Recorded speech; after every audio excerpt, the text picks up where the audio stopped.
Olá, seja muito bem-vindo ao canal Reformado.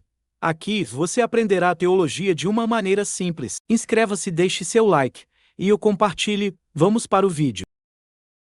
E queria convidá-los a abrir a palavra de Deus na primeira carta de João.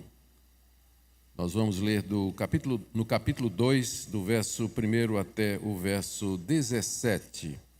Eu havia planejado expor um capítulo a cada sermão, mas o capítulo 2 são 30 versículos, quase, não é? Então, nós vamos ter que dividir em duas partes. Então, 1 de João, capítulo 2, nós vamos do verso 1 em diante. Filhinhos meus, estas coisas vos escrevo para que não pequeis. Se todavia alguém pecar, temos advogado junto ao Pai, Jesus Cristo, o justo. E ele é a propiciação pelos nossos pecados, e não somente pelos nossos próprios, mas ainda pelos do mundo inteiro. Ora, sabemos que o temos conhecido por isso, se guardamos os seus mandamentos. Aquele que diz, eu conheço e não guarda os seus mandamentos, é mentiroso, e nele não está a verdade. Mas entretanto, aquele que guarda a sua palavra, nele verdadeiramente tem sido aperfeiçoado o amor de Deus. E nisso sabemos que estamos nele. Aquele que diz que permanece nele, esse deve também andar como ele andou. Amados, não vos escrevo mandamento novo, senão um mandamento antigo, qual desde o princípio tivestes. Esse mandamento antigo é a palavra que ouvistes. Todavia vos escrevo um novo mandamento, aquilo que é verdadeiro nele e em vós, porque as trevas se vão dissipando e a verdadeira luz já brilha. Aquele que diz estar na luz e odeia seu irmão, até agora está nas trevas. Aquele que ama seu irmão permanece na luz e nele não há nenhum tropeço. Aquele, porém, que odeia seu irmão está nas trevas e anda nas trevas e não sabe para onde vai, porque as trevas lhe cegaram os olhos.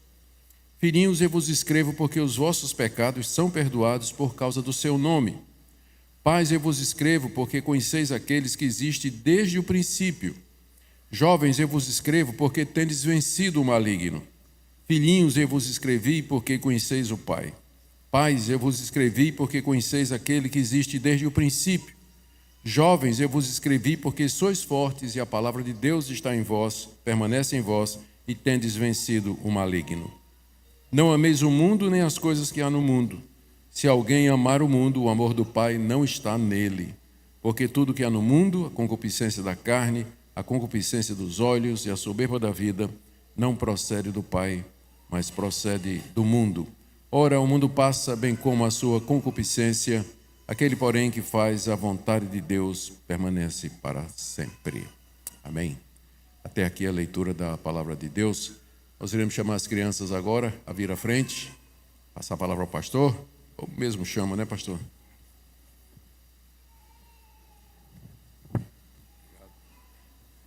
A criançada pode vir?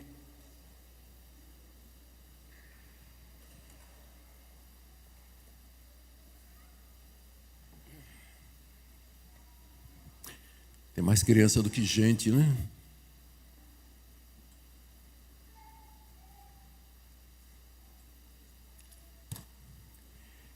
Crianças, vocês sabiam que eu já morei na África? Pois é. Eu passei 1 ano na África do Sul, que é um dos países mais bonitos do mundo. Aí um dia, um casal de amigos nossos de lá da África convidou a gente para fazer um passeio de carro, para a gente sair lá do coração da África, onde a gente estava morando, para chegar até o ponto mais extremo do continente, que é a cidade do Cabo, e depois subir pela costa do Oceano Índico, até lá em cima e entrar de novo para o local que a gente morava, que era no coração da África. Era uma viagem muito grande, eram 5.000 quilômetros de viagem. Em milhas, isso aí eu ainda não sei, mas é muita milha, tá? É muita milha, é longe, longe mesmo. E a gente foi com eles num carro velho, e a gente estava com medo que o carro fosse dar problema. Mas naqueles 5.000 quilômetros, durante um mês que a gente rodou, o carro não deu problema nenhum. Furou um pneu só teve uma vez que furou o pneu. Aí quando a gente chegou lá em casa, os amigos perguntaram, a viagem foi boa? Foi tudo bem com o carro? E nós dissemos, foi tudo muito bem, teve só um pneu furado. Mas o que é um pneu furado em 5.000 quilômetros? É muito pouca coisa, não é verdade? Eu estou contando essa história para dizer para vocês que eu sei que às vezes vocês querem fazer as coisas certas. E nem sempre vocês conseguem. Mas com a graça de Deus, eu posso dizer a vocês que nós podemos viver uma vida em que as coisas erradas, elas são como um pneu furado a cada 5.000 quilômetros. A gente não precisa estar vivendo, fazendo as coisas erradas.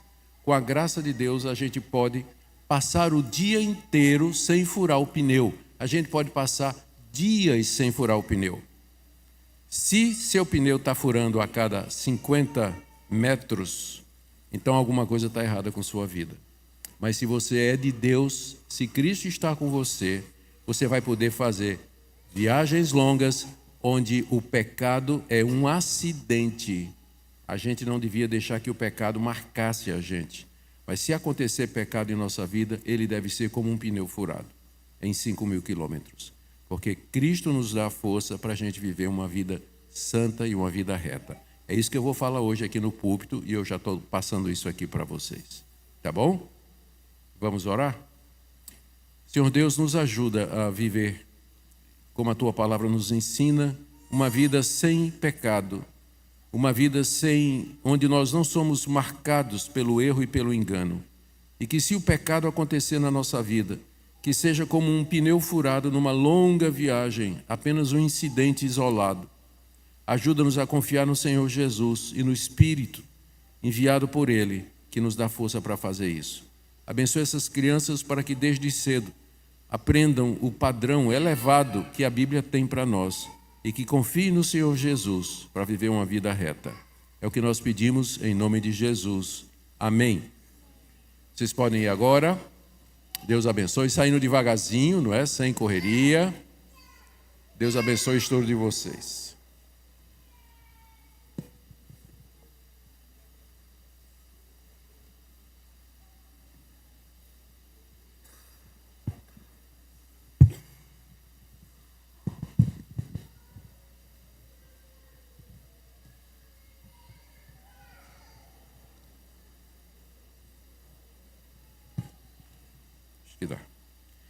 Queridos, antes de começar, avisar vocês que a livraria da nossa igreja ela está funcionando a pleno vapor.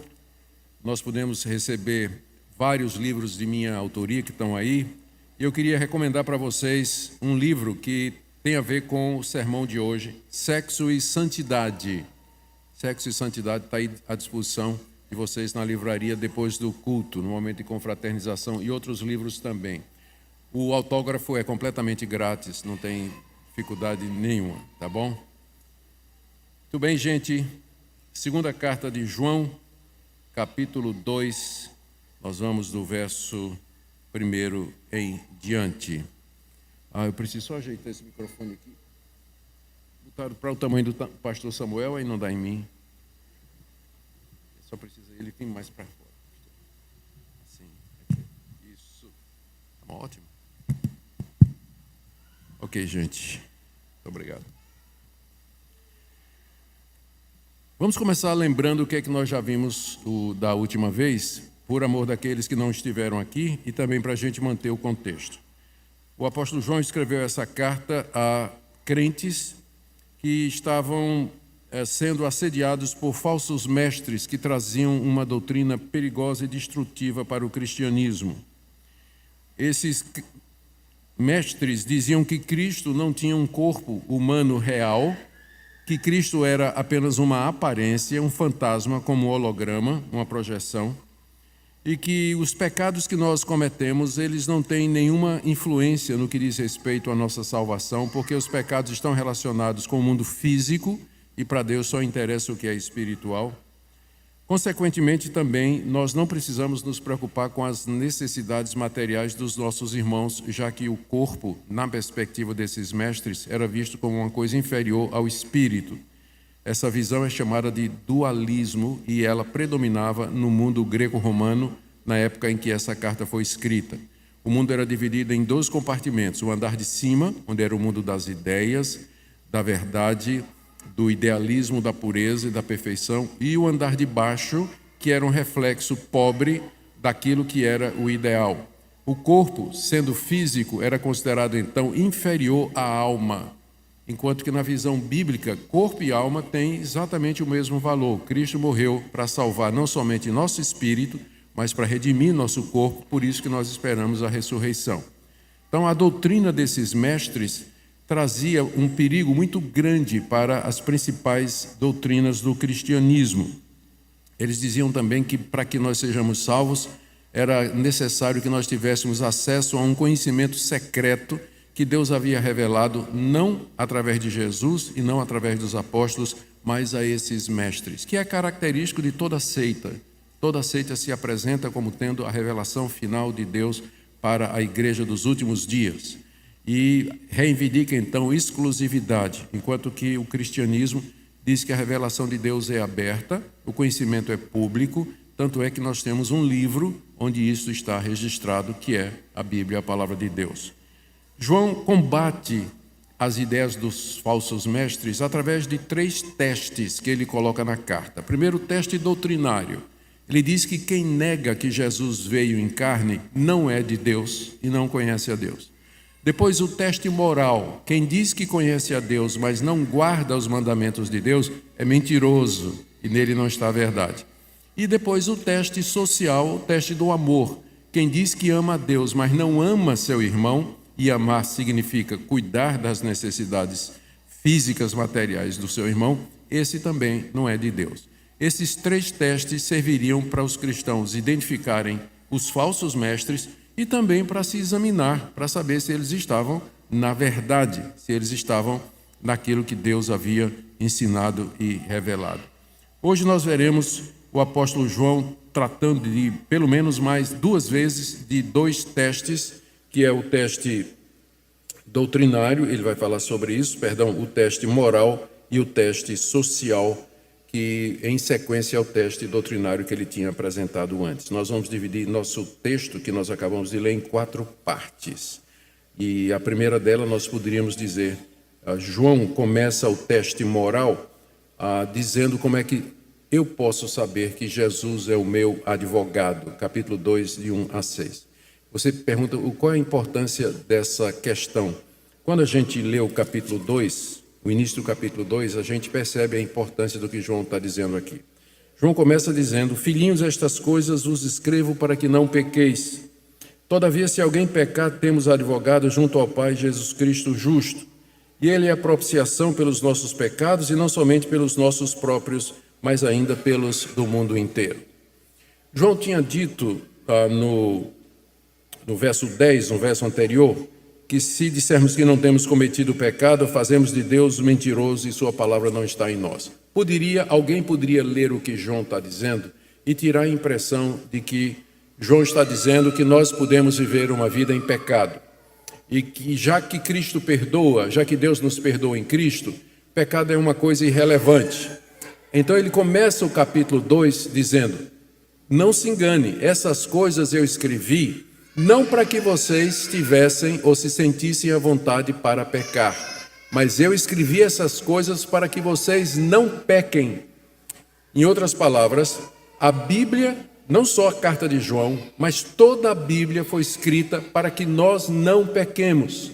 Às vezes as pessoas usam o exemplo de Davi, que pecou, para dizer: olha, se Davi pecou e era amigo de Deus, eu também posso pecar. O exemplo de Moisés, que desobedeceu a Deus, ferindo a rocha quando era para falar na rocha, e outros homens de Deus cujas vidas foram maculadas pelo pecado, estão na Bíblia. Mas esses exemplos não estão lá para dar a você segurança quando você peca. Na verdade, estão lá para que vocês não pequem. A Bíblia foi escrita para nos dar orientações para que nós não pequemos. Filhinhos, estas coisas vos escrevo para que vocês não pequem. Esse é o alvo de Deus, esse é o propósito de Deus para nós, que nós vivamos uma vida onde o pecado não é necessário, onde o pecado não seja comum, normal, como a ilustração que eu usei aqui para as crianças. Se o pecado acontecer, ele deve ser um acidente. Tanto é que João diz em seguida: se todavia alguém pecar.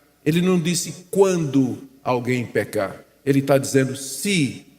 Ou seja, é possível você viver uma vida nesse mundo em que o pecado não seja alguma coisa que aconteça todo dia. Eu sempre estranhei, e vocês também, aquelas orações onde as pessoas dizem: Senhor Deus, me perdoa a multidão dos meus pecados, perdoa porque eu peco por pensamentos, palavras e obras a cada segundo. Tem alguma coisa errada aí. Cristo não veio morrer na cruz para que eu vivesse uma vida onde o pecado acontece todo minuto, toda hora, em pensamentos, palavras e obras. Essas coisas vos escrevo para que não pequeis. Se alguém pecar, pecado é acidente na vida do crente. Deveria ser acidente na vida do crente. Se alguém pecar, João diz, nós temos quem nos defenda diante de Deus. Porque o pecado provoca a ira de Deus, uma vez que o nosso Deus ele é santo, justo e reto, e ele não pode deixar o pecado passar em branco. Então nós teríamos que ser destruídos pela ira de Deus a cada pecado que nós cometemos. Isso não acontece porque nós temos um defensor, como é dito aqui no final do verso 1. Se alguém pecar, temos um advogado junto ao Pai, Jesus Cristo, o justo. Se alguém pecar, nós temos um advogado junto ao Pai. A palavra advogado aqui é a palavra parácletos, que é traduzida no Evangelho de João como sendo consolador. Jesus, quando diz assim, eu vou mandar um outro consolador, ele usa a palavra parácletos, que significa literalmente alguém que é chamado para estar ao lado de outro, para apoio, companheirismo, consolo. E é isso que Jesus Cristo faz. Ele é o nosso parácletos diante de Deus. Ele se chega ao Pai e nos defende, dizendo, Augustus de fato pecou, mas eu morri por ele. Aqui estão as chagas nas minhas mãos, que provam o sofrimento que eu passei pelo pecado de Augustus. Portanto, Pai, perdoa-o, não o castiga como ele merece. É isso que acontece no céu cada vez que um crente peca. Cristo se apresenta como advogado dele diante do Pai. E a intercessão de Cristo é eficaz pelos seguintes motivos que João coloca aqui. Primeiro, ele é o justo. Nós temos um advogado junto ao Pai, Jesus Cristo, o justo. O justo é uma expressão que você vai encontrar no Antigo Testamento e mesmo em outros livros do Novo, para designar o Messias, o justo rei que seria enviado por Deus para governar o mundo no tempo certo. Jesus Cristo é o justo, ele é o Messias, ele é aquele em que se cumpre a promessa que Deus fez a Abraão, em ti serão benditas todas as nações da terra, e no teu descendente as nações serão perdoadas, serão recebidas. Então ele é o justo, o cumprimento das promessas. Segundo lugar, a intercessão dele é eficaz porque ele é a propiciação pelos nossos pecados. Essa palavra propiciação é uma palavra que é tirada do Antigo Testamento.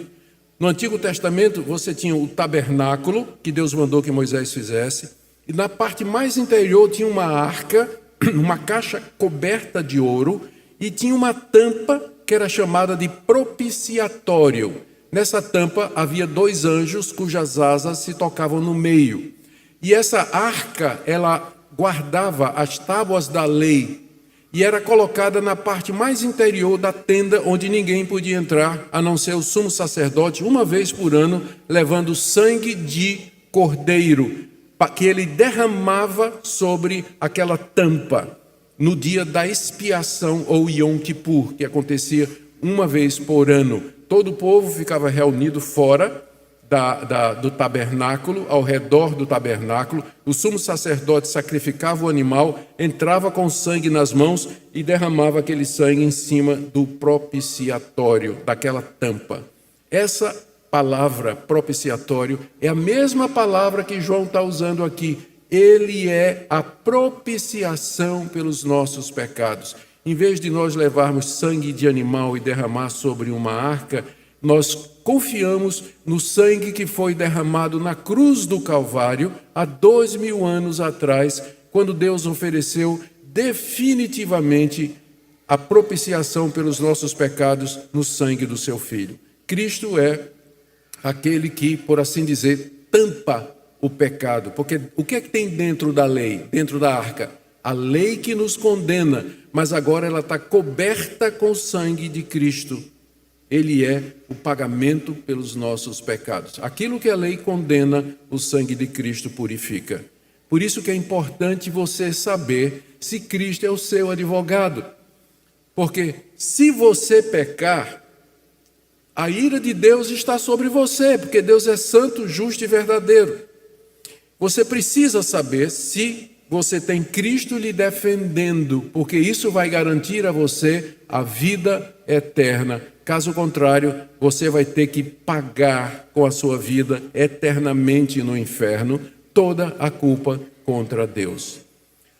O sacrifício de Cristo, a intercessão dele é eficiente em terceiro lugar, primeiro porque ele é o justo, segundo porque é a propiciação pelos nossos pecados, por isso ele pode interceder e obter perdão de Deus em nosso favor, e terceiro porque a propiciação que ele fez é tão poderosa que se o mundo inteiro tivesse sido chamado por Deus, haveria perdão no sangue de Cristo, como ele diz aqui, que ele é a propiciação não somente pelos nossos pecados, mas pelos do mundo inteiro.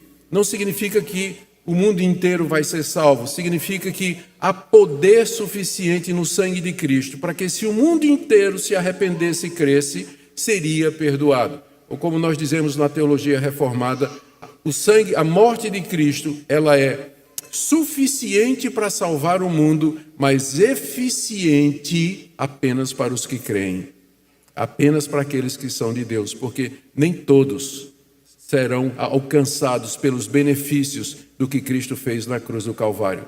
E aí vem a pergunta, como é que você sabe que você é um deles?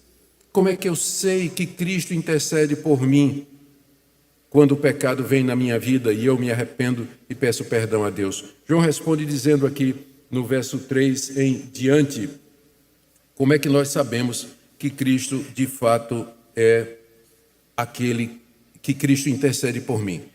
Ele traz algumas consequências do que ele acabou de ler a partir do verso 3. Veja só, a partir do verso 3. Nós sabemos que o temos conhecido por isso.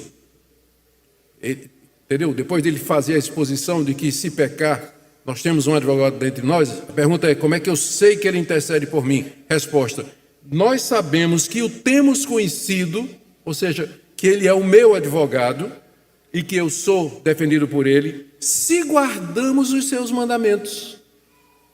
É assim que eu sei que Cristo é o meu advogado e que ele intercede por mim lá no céu. Eu não estou vendo ele fazendo isso. Eu não estou vendo Cristo intercedendo por mim. Mas como é que eu sei aqui na terra que ele está fazendo isso por mim? Se eu guardo os mandamentos dele.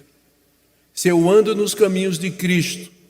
Se eu vivo de acordo com aquilo que ele ensinou, especialmente o mandamento do amor, que foi o mandamento mais destacado pelo Senhor Jesus, de acordo com o evangelho que João escreveu.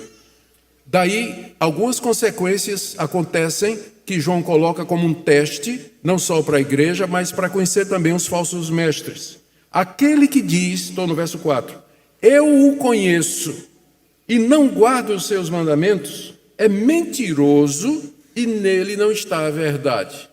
Se você diz que você conhece a Cristo e que Cristo é o seu advogado diante do Pai e que você está salvo porque Cristo morreu por você, mas você não anda nos mandamentos de Cristo, você é mentiroso e a verdade não está em você. E como consequência você vai sofrer a penalidade dos seus pecados, porque Cristo não está advogando em seu favor. Se tivesse advogando em seu favor, você estaria andando nos mandamentos dele. Mas como você não anda, aqui vem a segunda consequência. Aquele que diz que guarda a sua palavra, aquele, entretanto, verso 5, que guarda a sua palavra, nele verdadeiramente tem sido aperfeiçoado o amor de Deus. Nisto nós sabemos que estamos em Cristo. Se você guarda a palavra de Cristo, João diz aqui, verdadeiramente em você tem sido aperfeiçoado o amor de Deus. O amor de Deus, Deus em seu amor, pretendeu desde a fundação do mundo, desde antes da fundação do mundo, tirar um povo de entre a humanidade perdida e caída, para ser um povo para ele, para ser um povo que o adorasse. E nisso está o amor de Deus, que mandou seu Filho como propiciação para resgatar esse povo. Se você anda nos caminhos de Cristo, se você obedece a Deus, esse plano amoroso de Deus verdadeiramente tem sido aperfeiçoado na sua vida. Ou usando as palavras de João, se guardamos os mandamentos dele, em nós o amor dele tem sido aperfeiçoado. Quer dizer, o amor de Deus alcançou o seu cumprimento, a sua plenitude, a sua finalidade. A finalidade de Deus é que nós vivamos uma vida de acordo com sua vontade. Se pecar, nós temos um advogado junto ao Pai. É nisso que está o amor de Deus. Não está em bens materiais, embora ele possa fazer isso, prosperidade financeira, embora ele possa fazer isso, mas a expressão maior do amor de Deus é quando ele resgata pecadores como você e como eu, por causa da intercessão do seu Filho Jesus Cristo, que é o pagamento pelos nossos pecados. E nisso você sabe que você é de Deus, e em você o amor de Deus tem sido aperfeiçoado. Eu estou seguindo o raciocínio de João. O raciocínio de João é como uma espiral crescente, não é? Um pensamento vai puxando o outro e ele vai expandindo, e não é linear como o apóstolo Paulo, mas vocês vão ver que ele sempre está voltando ao mesmo assunto, entrando por um... Ele pega um gancho e começa um outro assunto, você pensa que está fora, mas não está, e vai crescendo, e é uma maneira muito boa de aprendizado, e é um estilo próprio. Ele termina dizendo, no verso 6, um chamado à coerência para os cristãos. Aquele que diz que permanece nele... É isso que todo cristão diz, não é verdade? Eu estou em Cristo, Cristo é o meu Salvador. Aquele que diz que permanece nele, esse também deve andar como ele andou. Como é que Cristo andou aqui nesse mundo? Uma vez ele disse, minha comida e minha bebida consistem em fazer a vontade de meu Pai que está nos céus. Se você diz que conhece a Jesus e que Jesus é o seu advogado diante de Deus, você deve andar como ele andou. Se você professa ser cristão, se você diz que conhece a Deus, que você crê no Evangelho, mas você anda fora dos caminhos de Deus, não se engane. Você está iludindo só a você mesmo. A sua declaração é mentirosa, ela não é verdadeira. Por isso que eu disse que estes são testes que João coloca para que nós nos examinemos e nós examinemos os falsos mestres. Toda vez que vier uma doutrina, um pastor, uma igreja, um movimento, que de alguma maneira diga que você pode ser crente e ainda assim viver no pecado, não é de Deus. Estas coisas vos escrevo para que não pequeis. Se alguém se apresenta como evangélico, como pastor, e dá a você a liberdade de você continuar na fornicação, na imoralidade, na pornografia, na impureza, na desonestidade, ele não é de Deus. Porque se fosse de Deus, ele diria que você deve andar como Cristo andou. E se pecar, você tem um advogado junto ao Pai, Jesus Cristo, o justo. Já que João falou, agora vamos para a segunda parte. Já que João falou em mandamento de Cristo, agora ele explica que mandamento ele tem em mente, que é o mandamento do amor, que está do verso 7 até o verso 11, e aqui introduzindo pela primeira vez o teste social. Ele passa para os seus ouvintes o mandamento do amor, versos 7 e 8. Amados, não vos escrevo mandamento novo, senão o mandamento antigo, o qual desde o princípio tiveste. Veja a ligação, ele tinha dito, quem conhece a Cristo, anda no mandamento de Cristo. E que mandamento é esse? Aí ele vai explicar agora, que mandamento é esse? Eu não escrevo um mandamento novo, senão um mandamento antigo, que desde o princípio tivestes. E este mandamento antigo é a palavra que ouvistes. Todavia vos escrevo um novo mandamento, aquilo que é verdadeiro nele e em vós, porque as trevas se vão dissipando e a verdadeira luz já brilha. O mandamento aqui é o mandamento do amar, de nos amarmos uns aos outros, de amar o irmão. João diz que isso que ele está escrevendo não é uma coisa nova, não é novidade, porque eles já sabiam isso desde o princípio. O amor ao próximo faz parte da pregação do Evangelho. Então, quando os leitores de João ouviram o Evangelho pela primeira vez, eles também ouviram isso, que aquele que ama a Deus e que foi salvo pela graça de Deus, ele ama seu irmão também.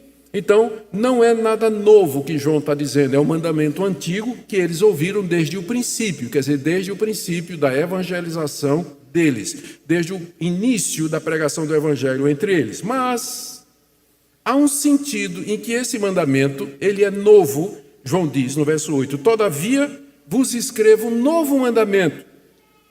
Aquilo que é verdadeiro nele em vós, porque as trevas se vão dissipando e a verdadeira luz já brilha. O mandamento do amor em Cristo, ele se torna novo, porque ganhou a sua expressão maior.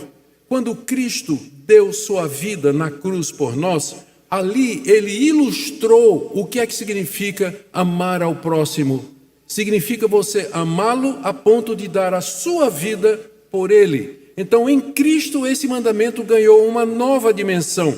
A treva passou e a luz chegou. A vinda de Cristo iluminou o nosso entendimento, iluminou esse mandamento, dando essa nova dimensão. Agora eu sei o que é que significa amar.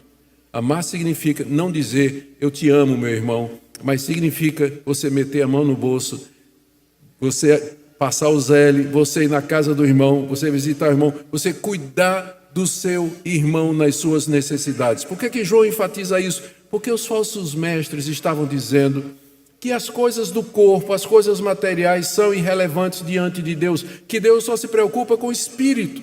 E vocês certamente conhecem pregadores, pastores e linhas teológicas que tendem a enfatizar apenas o espírito, que é espiritual, e negligenciam o corpo, o cuidado com o corpo, a preservação do corpo, a santidade do corpo, O pessoal esquece isso. Mas Deus, quando nos criou, Ele nos criou completos. Ele primeiro fez o físico e soprou o espiritual através do sopro da sua boca. Então nós somos uma unidade, não tem como separar corpo e espírito. Cristo morreu para salvar os dois. Portanto, o corpo é importante. Se o meu irmão está passando necessidade, eu preciso cuidar dele, eu preciso ajudá-lo também materialmente, se essa a circunstância requerer. Duas implicações desse mandamento antigo e novo, que é do amar ao próximo. Primeira consequência no verso 9: aquele que diz que está na luz, ou seja, aquele que diz eu conheço a Deus, fui salvo por Cristo, conheço a verdade. Aquele que diz estar na luz e odeia seu irmão, até agora está nas trevas. Odiar o irmão aqui no contexto não é você desejar matá-lo, embora inclua isso, mas significa indiferença. Você não está nem aí. Você diz assim, eu não amo nem odeio. Odeia, porque a falta de amor, o oposto do amor aqui não é o ódio no sentido de desejar o mal de alguém, mas é simplesmente indiferença.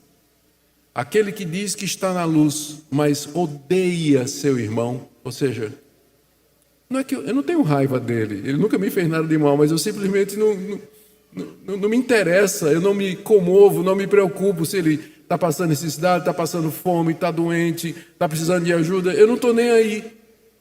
Então, se alguém diz que ama a Deus, que conhece a Deus, que está na luz, mas tem essa atitude que João caracteriza como ódio, até agora está nas trevas. Não está na luz do Evangelho, está se enganando, Ele está em trevas. Mas, verso 10, eu disse que eram duas consequências, não é? Aquele que diz estar na luz e odeia seu irmão, até agora está nas trevas. Ele repete isso no verso 11. Aquele que odeia seu irmão está nas trevas, anda nas trevas, não sabe para onde vai, porque as trevas lhe cegaram os olhos. Trevas aqui é a ignorância a respeito de Deus. É o desconhecimento, é a falta de conhecimento verdadeiro daquele que é luz, que é Jesus Cristo. A autoilusão religiosa é muito forte, meus irmãos. Tem gente que pensa que está salvo, tem gente que pensa que é cristão. Ele não consegue fazer uma análise da vida dele, ele não consegue perceber onde ele está, exatamente porque as trevas cegaram os seus olhos. Um dos efeitos, dos piores efeitos do pecado, é o que a gente chama pecado, é o efeito noutético. O pecado não somente nos abala moralmente, mas ele afeta a nossa capacidade de conhecer, de pensar, ele afeta a nossa consciência, nossa capacidade de autoanálise. Então é possível alguém pensar que é crente quando ele não é. Por isso que a Bíblia está cheia de testes objetivos e externos para saber se uma pessoa é de Deus ou não. Se você diz que ama, está na luz, mas odeia seu irmão, na verdade, até agora você está em trevas. O teste é esse. Uma das provas que você é cristão, uma das provas que você é um crente verdadeiro, é que você está disposto a se sacrificar pelos seus irmãos em Cristo. Está disposto a ajudá-los a renunciar a alguma coisa, exatamente como Cristo fez, tornando esse mandamento novo. Agora, a outra consequência no verso 10. Aquele que ama seu irmão permanece na luz, e nele não há tropeço.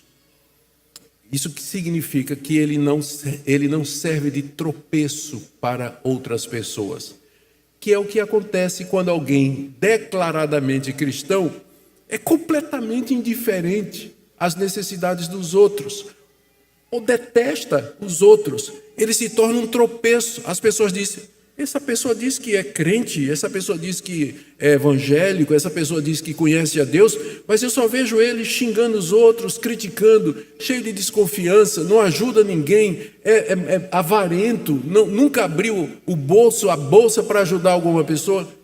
Então, quem diz que está na luz, mas odeia seu irmão, ele está mentindo e está em trevas. Mas quem ama a seu irmão, nele não há tropeço. A pessoa vai olhar para você e vai dizer: de fato, essa pessoa é crente. Olha o amor que ela tem. Ela ama as pessoas. Ela se dá pelas pessoas. Nesse sentido, as nossas obras falam mais alto do que as nossas palavras. Falam mais alto do que as nossas palavras. João termina o teste aqui, e é um teste pesado, não é verdade? Se a gente se submeter a isso aqui, a gente vai dizer: meu Deus, quem é que vai sobrar de crente aqui, não é?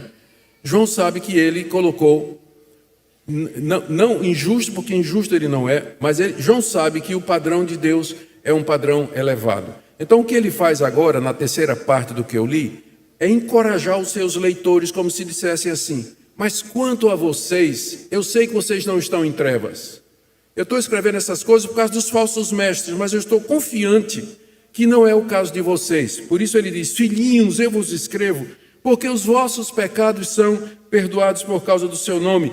Pais, eu vos escrevo, porque conheceis aquele que existe desde o princípio. Jovens, eu vos escrevo, porque tendes vencido o maligno, e assim por diante. Ele encoraja os seus leitores. A primeira pergunta que a gente faz quando a gente lê esse encorajamento é: a quem ele se refere? Quem são os filhinhos, pais e jovens? A primeira tendência é pensar que são faixas etárias. Não é faixa etária, porque o que João diz aqui de cada um desses grupos é verdade a respeito de qualquer pessoa que seja crente. Então não é faixa etária. Outros acham que é amadurecimento espiritual, os filhinhos sendo o novo convertido e os pais os já mais maduros espiritualmente. Mesmo argumento, o que João diz aqui cabe em qualquer época da sua vida. A melhor explicação é que filhinhos, pais e jovens está se referindo aos crentes, a todos os crentes. E João está destacando um aspecto específico de sermos cristãos, em cada uma dessas situações. Então, quando ele diz assim, filhinhos, ele está se referindo a nós como aqueles que foram feitos filhos de Deus mediante o sangue de Jesus. Quando ele se refere a nós como pais, ele está dizendo que nós vamos, como o pai faz com seu filho, transmitir esse conhecimento para as próximas gerações. Quando ele fala jovens, se refere a todos nós. Somos ousados, corajosos em nome de Jesus. Então, tudo que é dito aqui se refere aos crentes em toda, qualquer situação e em cada época da vida. Se não, vejamos, ele diz, primeiro, eu vos escrevo porque, verso 12, filhinhos, vos escrevo porque os vossos pecados são perdoados por causa do seu nome. Isso é verdade para todos os crentes de todas as épocas, toda a faixa etária e todo nível de amadurecimento espiritual. Eu estou escrevendo para vocês, diz João, porque os pecados de vocês foram perdoados. E vocês não estão mais andando em trevas a ponto de odiar seu irmão. Seus pecados foram perdoados e vocês foram feitos filhos de Deus. Aí ele continua, pais, vocês que vão transmitir esse conhecimento para as próximas gerações, eu escrevo porque vocês conhecem aquele que é desde o princípio. Isso é verdade a respeito de todo crente, jovem, adulto, idoso. Ele conhece aquele que é desde o princípio, que é Jesus Cristo. E vai transmitir esse conhecimento para outras pessoas.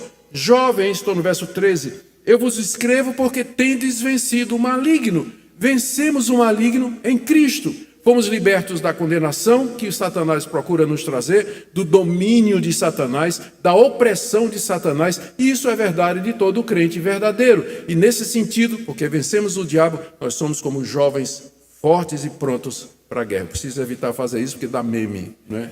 Preciso parar. Dá meme. Jovens, vocês venceram o maligno. E ele continua: filhinhos, eu vos escrevi, porque conheceis o Pai, de quem vocês se tornaram filhos, mediante o sangue de Jesus. Vocês conhecem a Deus. Continuando: pais, eu vos escrevi, porque vocês conhecem aquele que existe desde o princípio. Ele está repetindo: jovens, eu vos escrevo, porque sois fortes, a palavra de Deus permanece em vós, e vocês venceram o maligno. Que coisas maravilhosas.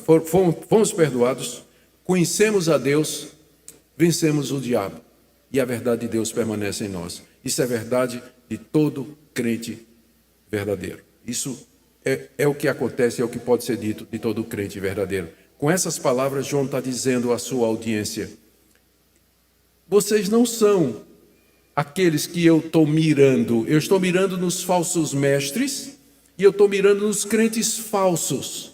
Eu sei que vocês são crentes verdadeiros. É por isso que eu escrevo e é por isso que eu escrevi para vocês, para assegurar vocês a respeito da vida eterna e do perdão de pecados. Gente, que coisa maravilhosa, não é? É assim que a Bíblia funciona, é assim que o Evangelho funciona. Por um lado, Deus vem e nos coloca numa posição em que nós só podemos dizer: Deus tenha misericórdia, eu sou um pecador, eu estou perdido, se o Senhor for me julgar agora, eu serei lançado no inferno, eu não mereço nada senão a tua ira.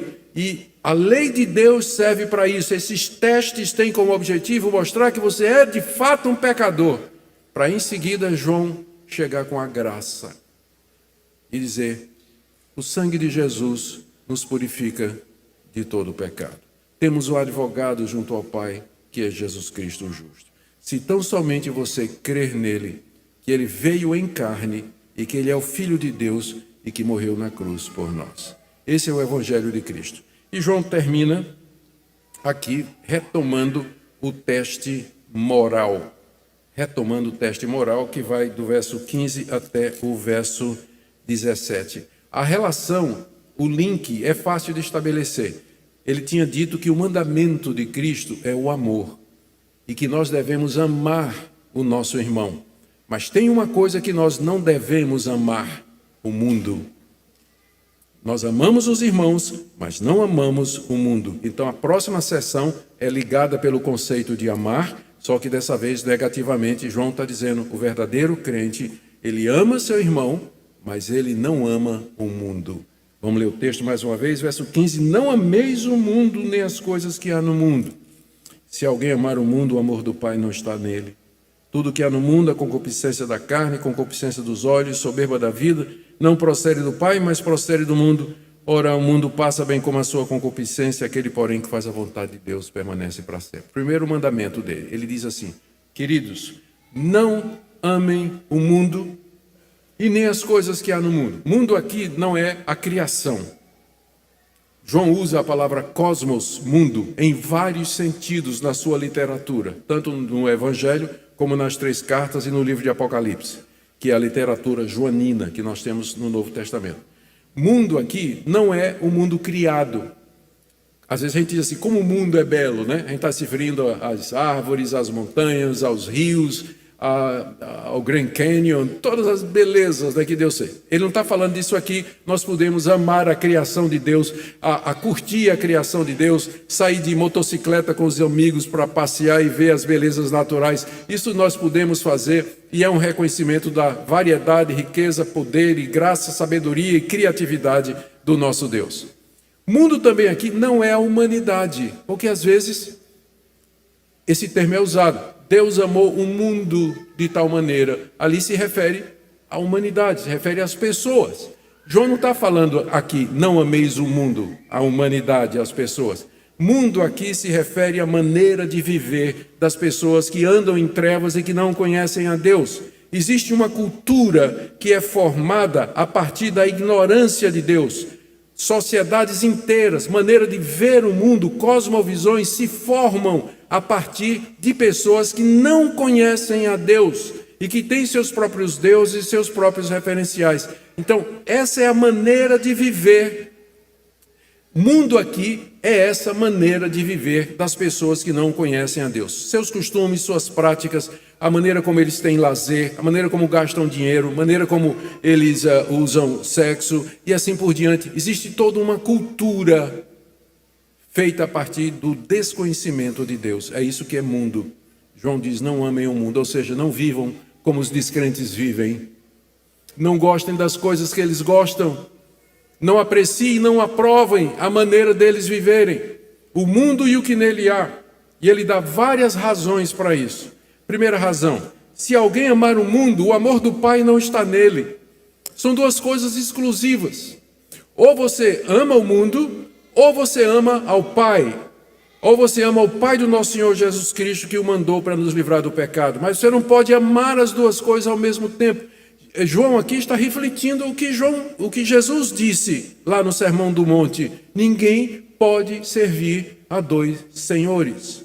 Ou você ama a Deus e as coisas do reino de Deus referente a Deus, ou você ama o mundo, mas você não pode ser um cristão mundano. Infelizmente, durante alguns anos, hoje em dia já passou mais, mas houve uma época em que prevaleceu essa ideia do crente carnal. O que seria um crente carnal? Seria uma pessoa que é crente, ela está salva, ela vai para o céu, mas porque ela vive praticando o pecado, porque ela vive no mundo, ela vai entrar no céu sem galardão nenhum. Ela até diz assim, eu não quero recompensa nenhuma de Deus, eu não quero galardão nenhum, eu quero só entrar no céu. Eu sou crente, vou para a igreja, dou meu dízimo, mas durante a semana eu estou vivendo minha vida, eu só quero entrar no céu. Bad news, não existe isso. Ou você ama a Deus, ou você ama o mundo. São amores exclusivos. Já ouviu falar de amores que excluem um ao outro? O amor, ele tem essa capacidade de, quando você ama a coisa certa, você expulsa a coisa errada. Não amem o mundo, porque se você amar o mundo, o amor de Deus não está em você. Nem significa que você não é amado de Deus, porque se Deus lhe amasse, se Deus tivesse lhe chamado e lhe perdoado, você não amaria o mundo, ou você não tem o amor de Deus. Essa é uma das características do Evangelho de João. Ele, às vezes, coloca um termo ambíguo. A ambiguidade enriquece o sentido. Quando ele fala o amor de Deus, significa o amor que Deus tem por mim, ou o amor que eu tenho a Deus. Não é isso? Quando fala assim, o amor de Deus não está em você. O que é que isso significa? O amor de Deus não está em mim. Significa que o amor que Deus me tem não está em mim, não existe. Ou o amor que eu devo ter a Deus também não existe. Às vezes a gente não sabe o que é que João está dizendo, exatamente por isso. É uma ambiguidade da língua grega, porque a ambiguidade, ela agrega mais sentidos. Então, quando ele diz, se você amar o mundo, o amor do Pai não está em você, significa que o amor de Deus não está em você, ou seja, você não é amado de Deus, porque se você fosse amado por Deus, você não amaria o mundo. E significa também que o amor a Deus não está em você, porque você ama o mundo. Os dois sentidos estão aqui. E eles excluem o amor ao mundo. Então a primeira razão para você não amar o mundo é que se você amar o mundo, o amor de Deus não está em você.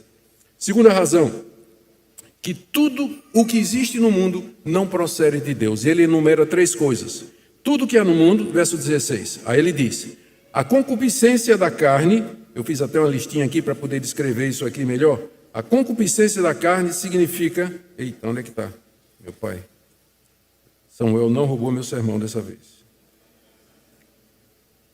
Concupiscência da carne. A palavra concupiscência é uma palavra neutra no grego, que significa simplesmente um desejo intenso por uma coisa boa ou uma coisa má. Só que no Novo Testamento, concupiscência sempre tem um conceito negativo, pejorativo. Não ameis o mundo, por quê? Porque as coisas que há no mundo não procedem de Deus. E que coisas são essas? Primeiro, a concupiscência da carne é o que caracteriza a vida no mundo. O que é que isso significa? Desejos imorais, desejos por prazeres físicos ilícitos. Segundo, a concupiscência dos olhos, você querer ter tudo o que você vê. E numa sociedade como essa, afluente e próspera, isso é um pecado muito comum. enche os olhos da gente, o desejo de ter coisas, especialmente nós imigrantes que viemos de um país onde a situação de vida é bem menor, é bem mais difícil. De repente você chega numa sociedade onde é possível você ter coisas que você nunca sonhou. Isso enche os olhos e você começa a trabalhar e viver para ter, para ter o que você está vendo. Isso se chama concupiscência dos olhos, olhos gulosos que não se satisfazem, querem sempre mais e mais e mais. É assim que os ímpios vivem. Eles cobiçam tudo, eles vivem para satisfazer o desejo dos olhos. O mundo é caracterizado por isso. Terceira coisa, soberba da vida, ostentação dos bens, se gloriar do que você tem, daquilo que você é. O mundo é assim, as pessoas que não conhecem a Deus, elas vivem para ostentação. Ontem nós tivemos um exemplo muito claro disso, quando a gente estava lá num bairro famoso aqui de Orlando, e passava cada carro com capota baixada, e o cara lá, ostentando lá um carro de não sei quantos milhares de dólares lá. A ostentação, a soberba da vida, ter coisa para se mostrar, para impressionar, para que ele ganhe status e reconhecimento diante dos outros. Isso é uma tentação comum a todo mundo, mas particularmente para o imigrante, para nós, que nos tenta. Essas coisas são uma tentação muito grande. Então, por isso que você não deve amar o mundo, porque estas coisas não procedem de Deus, elas acabam tomando o lugar de Deus. Eu vou terminar, o estagiário não devia demorar muito, então nós vamos terminar aqui com a terceira razão pela qual você não deveria amar o mundo. Está aí no verso 17. Ora, o mundo passa. Carro, casa, dinheiro, viagem, roupa, eletrônica, tudo isso que enche os olhos, tudo isso que é objeto de desejo, que você se mata para trabalhar e para ter, tudo isso vai passar, gente. Toda a beleza desse mundo, toda a atração, isso é passageiro. Nós estamos aqui como peregrinos nesse mundo. Nós caminhamos para a verdadeira cidade, caminhamos para o nosso lar, que não é aqui. Nós estamos no mundo, mas nós não somos dele. O mundo passa, mas, João continua encorajando, aquele, porém, que faz a vontade de Deus, permanece para sempre. Às vezes você tem que fazer uma escolha. Ter tudo que esse mundo oferece, morreu, acabou, inferno e trevas. Ou renunciar àquilo que é ilícito, viver uma vida frugal, simples, diante de Deus, mas viver eternamente com Ele. Eu, diante de uma escolha como essa, eu não tenho dúvida do que é que eu quero. E eu peço a Deus a graça de permanecer para sempre, viver no novo céu e na nova terra, onde habita a justiça, com Cristo e todo o seu povo, para todo sempre. Essa é a escolha que João quer que os seus leitores façam e que Deus nos chama para fazer. Eu quero terminar, queridos, com algumas aplicações aqui para nós, disso que nós tentamos dizer aqui. O que é que João queria que seus leitores aprendessem? O que é que ele queria com isso? Primeiro, que ao contrário do ensino dos falsos mestres, o pecado é sério, o pecado é importante, o pecado faz diferença e afeta nosso relacionamento com Deus, e que o alvo de Deus é que nós não vivamos uma vida em pecado. Pecado tem que ser um acidente na vida do crente. Outra coisa que João quer que seus leitores saibam é que se eles vierem a pecar, Cristo nos defende eficazmente diante do Pai, e é por isso que nós não somos destruídos, por isso que nós podemos todo dia de novo chegar perto e dizer: Senhor, me perdoa, Senhor, tenha misericórdia de mim. João também quer que os seus leitores saibam que, ao contrário do que os falsos mestres estavam ensinando, as necessidades físicas de nossos irmãos são importantes e fazem parte de ser crente, ajudarmos essas pessoas no que elas precisam. E João também quer que os seus leitores saibam, ao contrário do que os falsos mestres ensinam, que nós não devíamos amar o mundo e que existe um antagonismo intransponível entre o amor ao mundo e o amor a Deus. Uma palavrinha para você que caiu em pecado. Talvez você esteja aqui nessa manhã, mas você está em pecado. A sua consciência está dizendo para você isso. O Espírito de Deus falou ao seu coração e você sabe que você pecou. Eu quero dizer para você que se há de fato arrependimento, Jesus Cristo é o seu advogado. Ele intercede por você.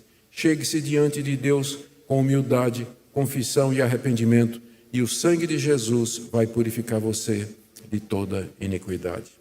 Uma palavrinha aqui para você que talvez aprendeu errado, um evangelho errado, e você tem usado o evangelho como desculpa para viver uma vida no pecado. Hoje eu quero que você saiba a verdade. Essas coisas foram escritas para que você não peque, não para que você viva uma vida no pecado, se desculpando, dizendo, Deus é bom, Deus perdoa, Davi pecou, eu também quero pecar. Se você está nessa situação, aprenda o evangelho verdadeiro nessa manhã.